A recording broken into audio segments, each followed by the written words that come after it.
오늘 우리가 함께 읽은 이 말씀은 좀 되게 어려운 말씀입니다. 왜냐하면은 이 목자의 뭐랄까요, 비유인데 또 예언이라고도 할 수 있는데 이것이 정확하게 어떤 의미를 가지는지 의견이 좀 분분합니다. 그래서 이 목자들을 누구로 볼지, 그리고 이런 상황을 언제로 볼지, 그리고 여기서 또 새 목자를 하나님께서 폐하시는 게 나오는데요. 그들은 도대체 누군지, 이런 여러 가지의 해석에 따라서 내용이 조금 바뀌어질 수가 있는 내용입니다. 그래서 이제 어제 이 말씀을 보면서 그래도 하나님께서 이 이야기를 하실 때는 뭔가 분명한 근거가 있을 텐데 그게 무엇일까라고 한번 생각을 해봤었을 때 여러 가지의 해석과 여러 가지의 견해에 비해서 절대적으로 패하지 못할, 절대적으로 다른 얘기를 하지 못할 결정적인 구절이 한 구절이 있습니다. 이제 그게 뭐냐? 우리 함께 13절의 말씀을 같이 한번 읽어보도록 하겠습니다. 시작. 여호와께서 내게 이르시되 그들이 나를 헤아린 바 그 삭슬 토기장이에게 던지라 하시기로 내가 곧 그 은 30개를 여호와의 전에서 토기장이에게 던지고. 지금 이 이야기가 뭐냐면은 목자에게 한마디로 월급을 주는데 그 월급이 얼마였느냐? 12절에 보니까 은 30냥이었습니다.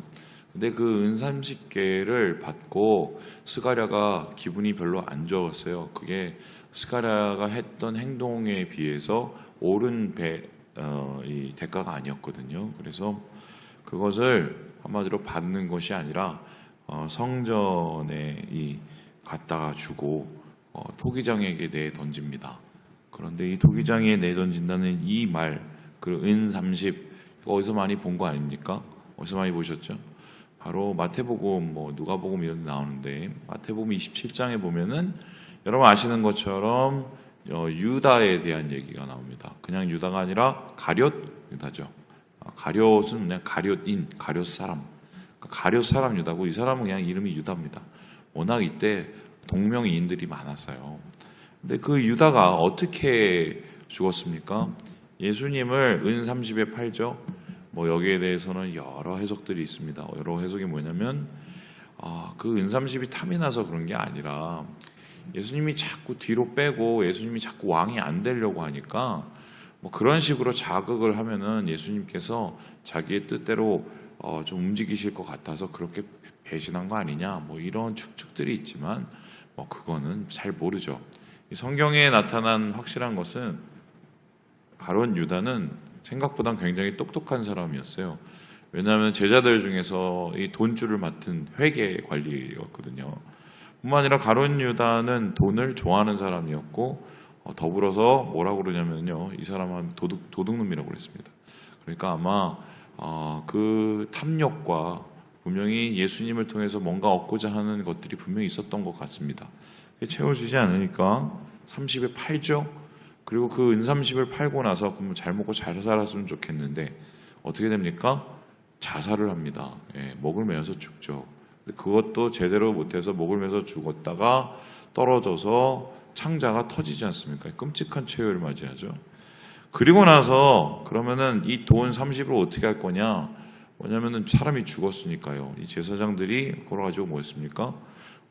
토기장이 성전의 토기장이에게 밭을 삽니다. 그리고 거기를 이제 핏밭으로 그려서 일종의 공동묘지가 되고 맙니다.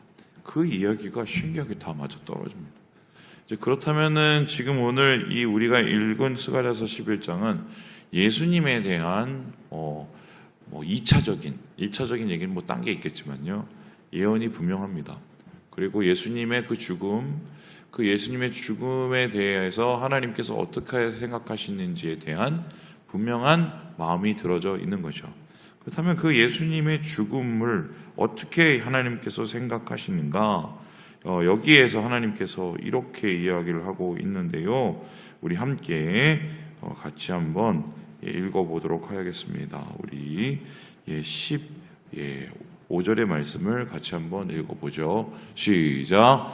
여호와께서 내게 이르시되 너는 또 어리석은 목자의 기구들을 빼앗을지니라. 한마디로 답답하게 보시는 겁니다. 뭐 이런 건데요. 진짜 쫓아야 될 목자는 제대로 이스라엘 사람들이 쫓아다니지 않고 반대로 쫓아다닐 필요가 없는 어리석은 목자들, 가짜 목자들을 쫓아다니는 그 모습이 하나님의 눈에는 답답한 겁니다. 이스라엘 백성을 한번 생각을 해봅시다. 맨 처음에 예수님께서 나귀를 타고 예루살렘에 입성을 했었을 때 다들 반겼습니다. 뭐라고 그랬습니까? 호산나, 다윗의 자손, 그리고 우리를 구원할 메시아, 막 이렇게 외쳤습니다. 그게 일주일이 채 가지 못했습니다. 사람이라는 게 그렇습니다.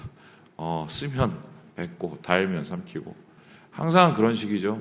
그래서 어떻게 보면 예수님의 숭고한 희생, 예수님의 숭고한 메시지조차도 자기의 이익에 맞지 않으면 뱉어버려서 바로 예수님을 찬양하던 그 목소리가 나중엔 어떻게 해요? 예수님 죽이라고 하는, 십자가에 못 박이라고 하는 목소리로 변해서 정말 억울한 죽음을 당하시는 게 우리가 알고 있는 이제 십자가 사건의 이제 전말인 거죠. 그렇다면은 오늘 이 말씀은 도대체 무엇이냐? 하나님께서는 세상 속에 있는 이 목자, 다시 말해서 지도자들에 대해서 어떻게 생각하시는지를 오늘 이 이야기를 통해서 얘기하십니다. 더불어서 이 지도자들을 따르는 백성들의 어리석음이 얼마나 큰지를 이야기하시기 위해서 오늘 이 말씀을 허락하셨다. 그렇다면 이 말씀은 어떤 말씀이냐 했었을 때 일종의 하나님께서 스가랴에게 연기를 시킵니다. 1인 2역의 연기를 시켜요. 여러분 가끔 보면 드라마에서 1인 2역 하시는 분 있죠. 뭐 제일 유명한 1인 2역이 옛날 장소희 씨가 나오는 뭐 배신하는 그런 드라마였는데, 남편이 막 버리고 막 이러니까 어느 날 갑자기 다시 등장하지 않습니까? 분명히 똑같은 여자인데 점이 하나 여기 찍혀서 못 알아보죠. 뭐 그런 거요. 그런 것처럼 1인 2역 있잖아요. 오늘 말씀도 스가랴에게 1인 2역을 하게 시키는데 두 가지 역할이에요. 첫 번째는 뭐냐면요. 4절에 보듯이 잡혀 죽일 양떼를 먹이는 좋은 목자의 역할을 시킵니다.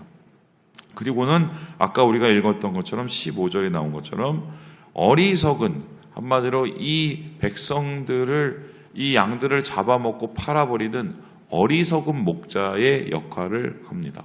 자, 그러면 스가랴에게 두 가지의 역할을 감당을 하게 했어요. 자, 이제 질문해 봅니다. 사람들은 두 가지의 역할의 목자, 선한 목자죠. 그리고 이거는 사꾼 목자.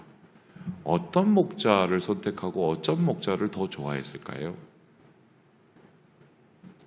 우리는 당연히 생각하죠. 선한 목자가 좋은 거 아니야? 선한 목자가 살리는 목자인데. 여러분 다 그렇게 생각을 하셨고 우리 국민들도 다 그렇게 생각을 했으면 나라가 이 꼴은 되지를 않습니다. 도대체 우리나라 그 해방 이후에 얼마나 많은 풍파를 겪으면서 나라가 이리 내쳤다가 저리 내쳤다가, 이 이유가 뭐겠습니까? 우리가 목자를 소위 뽑지 않습니까? 정치인, 뭐 대통령, 국회의원 그 뽑은 사람들이 좋은 줄 알고 뽑았는데 사실은 좋은 목자가 아닌 경우가 대다수였다는 겁니다. 그죠? 심지어는 양심까지 없어요. 그런 게 우리의 현대사, 근현대사입니다. 사실 그게 우리의 모습인데 왜 그러면은 질문을 하죠. 사람들은 왜 이 사꾼 목자를 더 좋아할까? 이 선한 목자를 좋아하지 않고 사꾼 목자를 좋아하는 이유가 뭘까? 한번 오늘 요거를 한번 얘기를 해보고 마치려고 합니다. 자, 그러면 선한 목자는 어떤 목자일까요? 이 선한 목자에 대해서 이렇게 얘기를 하는데요. 우리 함께 7절의 말씀을 같이 한번 읽어보려고 합니다. 시작. 내가 잡혀 죽을 양떼를 먹이니 참으로 가련한 양들이라. 내가 막대기 둘을 취하여 하나는 은총이라 하며 하나는 연합이라 하고 양떼를 먹일세. 지금 선한 목자는 양들을 먹일 때 특별히 두 가지의 이 아이템이 있어요. 하나는 뭐냐면은 은총이라는 것, 하나는 연합이라는 겁니다. 그럼 이스라엘 백성을 하나님께서 어떻게 돌보셨는가?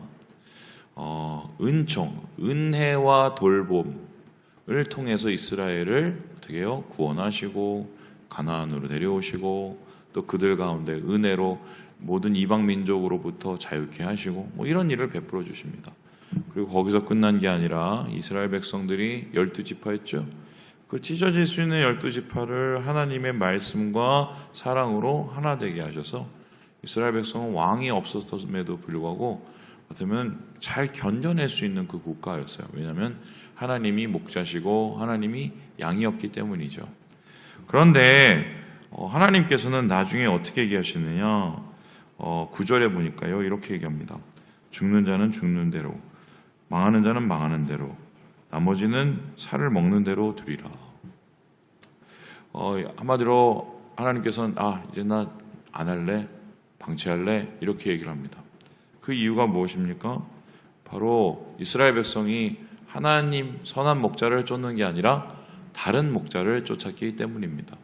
그렇다면 이스라엘 백성들은 어떤 목자를 쫓겠습니까? 영적으로는 하나님과 함께, 하나님 대신해가 아니에요. 하나님과 함께입니다. 제일 이스라엘 백성들이 영적으로 쫓았던 그들의 왕은 다름 아니라 바알이었습니다. 그렇죠? 보통 우리가 착각을 합니다. 바알을 섬기고 하나님을 섬기지 않고 그렇게 착각을 하는데요. 정확하게 근거를 찾아서 고고학적 근거를 보면은 바알을 섬겼을 때도 하나님을 섬겼습니다. 그러니까 이제 뭐하고 똑같으냐면 이런 겁니다. 돈도 섬기고 하나님도 섬기고, 아니면은 우리의 탐욕도 섬기고 하나님도 섬기고, 그게 두 가지가 가능한가? 우리는 가능하다고 생각을 했는데 하나님은 그거는 하나님 섬기는 게 아니라고 얘기합니다. 왜요? 십계명의 첫 번째 계명이 뭐죠? 나 외에 다른 신을 섬기지 말라. 하나님 외에 다른 신을 섬기지 말아야 진짜 하나님을 섬기는 건데, 이스라엘 백성들은 이것도 섬기고 저것도 섬기고 다른 목자를 쫓게 되죠.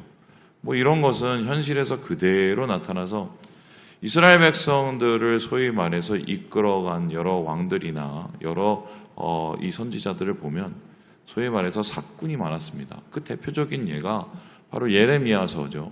여러분 아시죠? 예레미야에 어떤 일이 나옵니까? 예레미야가 우리나라 이제 망해라고 얘기를 했습니다.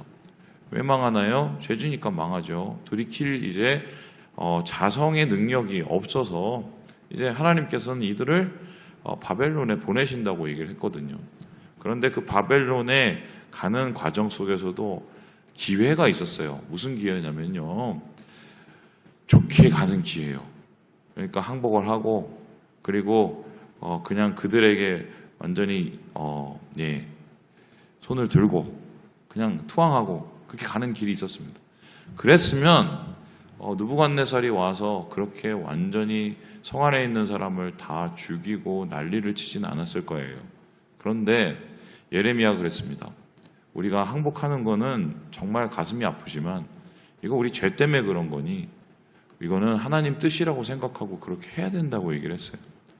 그런데 그 당시에 예레미야와 함께 또 다른 선지자들이 있었습니다. 그 선지자들은 뭐라고 그랬냐? 아니다. 심지어는 무슨 뿔을 하나 갖고 와갖고 그걸로 퍼포먼스를 하면서 이 뿔을 봐라, 이 뿔로 막 여기저기 다 받아 제끼는 것처럼 하나님께서 우리에게 승리를 주실 것이다 라고 예언을 했습니다. 자, 두 예언이 있었습니다. 이스라엘 백성들은 예레미야의 말대로 했을까요? 그 가짜 선지자의 말대로 했을까요? 가짜 선지자의 말대로 했습니다. 예. 그리고 예레미야는 어떻게 했느냐? 구덩이에 빠지죠. 갇혀요. 그게 이스라엘의 마지막 모습이었어요. 자, 그럼 여기서 우리가 분명히 찾습니다.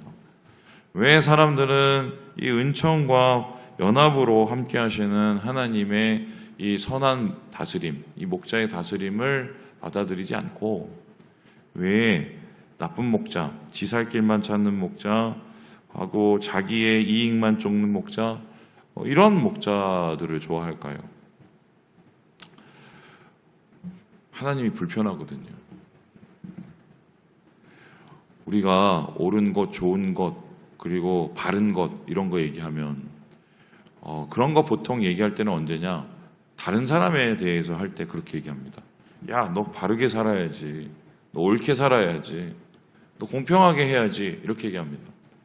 근데 정작 내가 그 공평하고 바르고 올바로야 되는 자리에 오면은 그렇게 하려고 합니까? 안 합니까? 대부분 분들이 예, 죄송하지만 잘 안 합니다.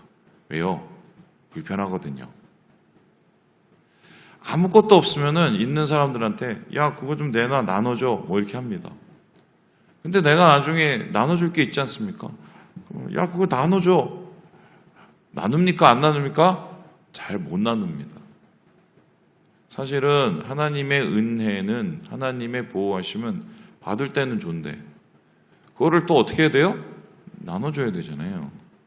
하나님의 공의는 우리가 억울할 때는 좋은데 그걸 어떻게 해요? 나도 그 공의의 다스림을 받아야 되잖아요. 하나님은 불편한 분이세요. 그런 차원에서는. 그래 놓으니까 가짜 목자들은 안 그렇거든요. 바알 같은 경우 한번 생각을 해봅시다. 어떻게 했습니까? 네 하고 싶은 데 다 해. 대신에 와갖고 여기에 나한테 제사만 잘 들어. 그럼 내가 비 내려줄게. 얼마나 편합니까? 소위 말해서 예수님 시대도 마찬가지죠. 여러분 예수님 보세요. 예수님 오셔서 우리가 예수님을 따스한 분이라고 생각할지 모르겠지만 물론 예수님은 제자들 혹은 무리들 그리고 양들을 향해서는 따뜻한 너무나 따뜻한 목자였어요. 그런데 한번 언제 집에 가셔서 이 마태복음이나 이런 부분에 빨간 줄 친 데를 한번 보세요. 그게 다 예수님 말씀이잖아요. 그 예수님 말씀에 따뜻한 위로보다 훨씬 더 많이 나오는 게 뭔지 아십니까? 예수님께서 많은 특별히 바리새인들을 향해서 혹은 죄에 있는 이 목자들을 향해서 계속적으로 그들에 대해서 비판하시고 비난하신 거예요. 왜 그렇습니까? 올바름을 세우고 하나님의 나라를 제대로 만들기 위해서 예수님께서는 공의와 은혜라는 두 잣대를 들이대신 거거든요. 그런데 그러면 예수님은 올바른 기술을 통해서 이스라엘 백성들 구원하시려고 하신 건데 왜 예수님 죽였습니까? 불편하거든요. 근데 오늘날도 보면요. 제가 볼 땐 그래요. 저는 그런 의미에서는 죄송한 말씀인데 사람을 잘 못 믿습니다. 어떤 걸 못 믿냐면 저도 속았고요. 제가 예전에 있었던 교회의 담임 목사님들 중에 정말 이중적인 모습을 가지신 분을 알아요. 지금은 안 계시지만 이분은 어떤 분이냐면 성도들에게 그렇게 정말 인자하고 따뜻한 모습으로 비춰지는 모습입니다. 그런데 그 이면을 아는 사람들은 그 교회에 있을 수가 없습니다. 정말 두 얼굴이셨어요. 그런데 제가 그것 때문에 되게 힘들었어요. 이거 도대체 뭐지? 저걸 그냥 목회 차원에서 이해해도 될까? 이게 나중에 안 되더라고요. 진심이라는 게 있잖아요, 사람이요. 그런데요, 재밌는 게 성도들이 그걸 알까요, 모를까요? 대부분 모릅니다. 그래서 저는 이렇게 얘기하고 싶은데요. 나에게 그래도 따가운 얘기를 해주는 그 누군가가 있으면 한마디로 아빠 같고 엄마 같이 따뜻한 것도 중요하지만 나에게 따가운 소리를 해주는 그 누군가가 있으면 가까이 옆에 두시는 게 좋습니다. 교회도 마찬가지예요. 어떻게 맨날 위로만 하고 어떻게 맨날 좋은 소리만 하겠습니까? 물론 저도 그러고 싶어요. 그러면 다 감사하고 은혜 받고 그러면 저도 행복하죠. 영혼이 죽어가면은 그거 가만히 놔두고 보면 그게 제대로 된 설교자가 아니잖아요. 그죠? 마찬가지로 주님께서 우리에게 행하신 그 좋은 목자가 뭔지를 한번 우리가 깊이 고민해 볼 필요가 있겠다. 말씀을 마칩니다. 하나님께서는 좋은 목자세요. 좋은 목자의 때로는 그 말씀과 행동이 우리를 불편하게 하실 수가 있습니다. 하지만 우리 주님이 좋은 목자인 이유는 끝내는 푸른 풀밭과 또 맑은 시냇물로 우리를 이끄시기 때문이다. 기억하시고 오늘 하루 주님을 쫓아 하나님과 함께 은혜 누리시는 우리 모든 형제 자매들 되시길 주님의 이름으로 축원합니다.